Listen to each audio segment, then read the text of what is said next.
This little video hopefully will help you be able to utilize this report. I call it the Gibbs report. You may call it whatever you like. The development of this has been because of providing dealers with some spreadsheets that have been really helpful over the years. There's three key indicators or three KPI, key performance indexes, that we like to look at. One of them certainly is the 30-30 report. If you've already been using that, you know that it shows very evidently that you're making a lot more money on cars you sell in the first 30 than the second 30. The second one was something called a gap report, and the gap report shows you the difference between what your car is listed on the internet for and what you ultimately sold it for. And the more you can narrow that gap, the better job your salespeople and team are doing when the customer shows up to buy a car, because more than 80% of the people who are shopping for a used car shop the internet. Therefore, when they come in, they pretty well have seen that car on the internet. We have to hold the gross. And the third and final one is return on investment, ROI. Now, in the past, again, a lot of these reports, I had them in three different reports, and I did also have the gap ROI combined. This gives you an easy way to take a look at these reports and kind of understand what's going on. So it's really, it works pretty simple. This is in Google Docs, or rather Google Sheets, let me say. And so the way this is going to work best is if you take the link that I've sent you and make that a bookmark on your computer, and whenever you need to enter something, you enter it. That way I can kind of monitor this for you, and I'll make comments from time to time to you, or maybe even shoot you an email to explain to you what I think is going on. And you know, I have more time to, I guess, scrutinize some of these things than you do, although I get about 350 of these reports now every month that I look at. Anyhow, if you go to the data input column or tab, which is right here, and you would enter the data. I've got some dummy deals in this report. It's kind of a dummy report, but I just threw some deals in there so we could play with it.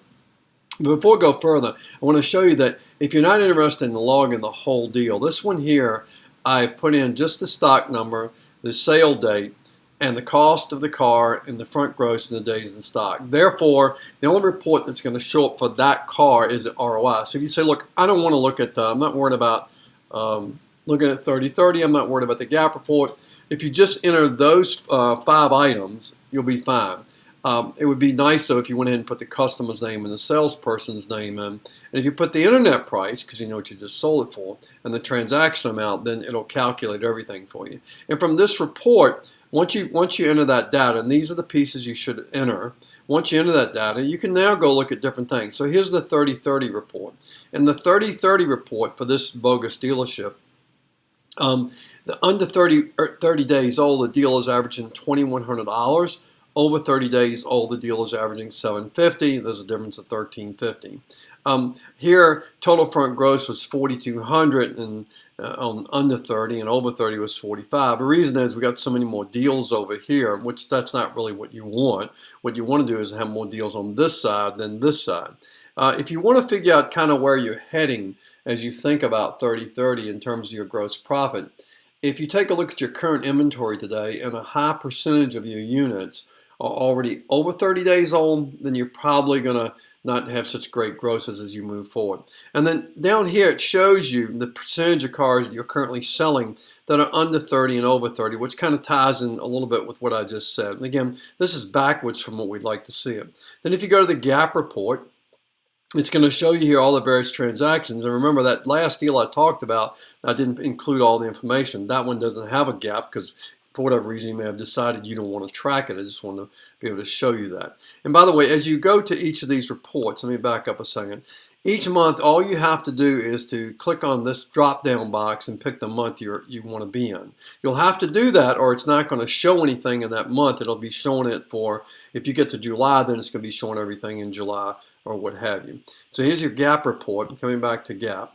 And you'll notice up here at the very top, it shows you what your average gap is. So these are the gaps on each deal. And right here it's showing that the average gap for this dealership is minus $475. And again, the more you narrow the gap, the better the job you're doing of holding the line. You're moving towards a one-price dealer whether you want to or not. And then here's the ROI report. And it shows all the different ROIs. And it shows what the objective is. Your objective should be 110% or more. And it shows that we're average on 106.13. Now the nice thing about this particular tab and this particular page is you can sort by anything you want. So if I wanted to sort these columns for some reason by front gross, by cost of sale, by days in stock, and when you do that, it's very telling. So I recommend that you go in sometime and snoop around on how you may want to sort those for the fun of it. Normally you're going to be sorting by certainly the sold date. That's what we have it sorted as now. But there'll be times when you want to go in and produce a report and you can print it out or whatever. And then certainly here's the full data report. So what it's showing here, it's kind of a combination of things. It's showing that your average transaction price here is $23,000. Your average gap is the minus 475. That's how much we're giving up. Average cost of sale is $21,000. That's the average cost per car we're selling. Average front gross is $1,087. Your average days in stock is 40. Your average rate of return, and that's not so important, but we decided to include it anyway, is 6.76. You're getting 11.2 turns per year, and your average ROI is 106%. And again, I didn't mention this, but when you go back to the input data page, I've got some other columns here. You can type in these columns and make these whatever you want. If you want to make some remarks, I put a T and a P for trade or purchase or color or remarks. Whatever you want to put in there, you can change these words. If I wanted to put here, I don't know what something be. Maybe I just want to make comments here. So I might just want to back that up and make this my comments section. And I could do that if I like. And I could put comments in here. Remarks and comments is sort of the same thing. If you have any questions about this, feel free to give me a call or send me a text message or email. All my information is right there on the front of the screen. I thank you for attempting to make use of this. I'm confident it will help your business, and it won't take you a lot of time to do it each and every time you sell a car. Thanks, and have a great day.